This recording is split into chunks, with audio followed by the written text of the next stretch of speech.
All right, we're gonna change our engine air filter.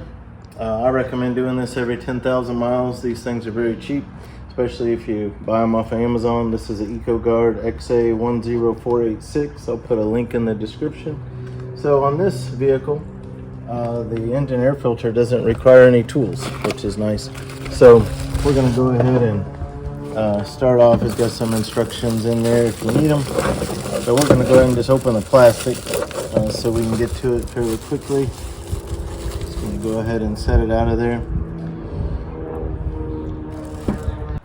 Okay, so you don't need any tools, but you've got these 3 spring-loaded clips. You've got these 2 right here, and you've got one right here. Can you see that?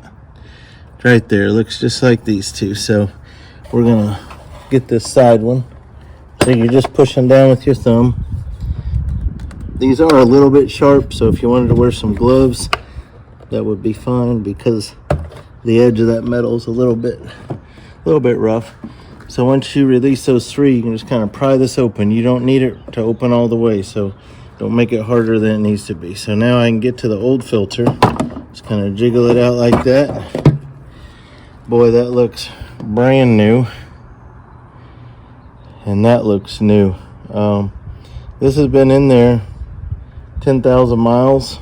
These are very inexpensive. I'm gonna go ahead and change it, but if you didn't want to change it, that would be fine. This looks fantastic, and I don't really see that it has, I'm not sure if it has a direction or not. There is a difference in just this tab was on this end, so I could turn it where this tab is on that end, but I don't think it probably matters. And that air box is very clean. If it was dirty, we could vacuum it out. Fits right in. I'm just gonna test it the other way, see if it matters.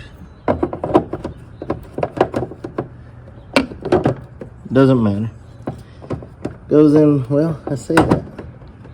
I think, yeah, because of this right here. The little thin one goes in between these 2 plastic supports. So you want your thin plastic piece going in first. It goes in there first. And then your fatter end goes in right here.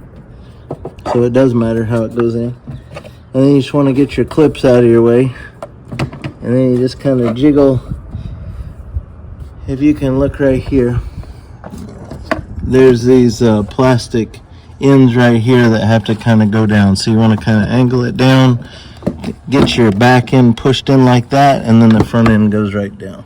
So just kind of look at what you're doing. If you're facing resistance, there's probably just something simple like that. Those clip back on, and now you've just saved yourself probably a good 40 bucks by doing your own engine air filter in less than a couple of minutes. So that's the end of our engine air filter, and this job is done. So please remember to look in the video description for links and helpful tips. And so I hope this video has been helpful for you.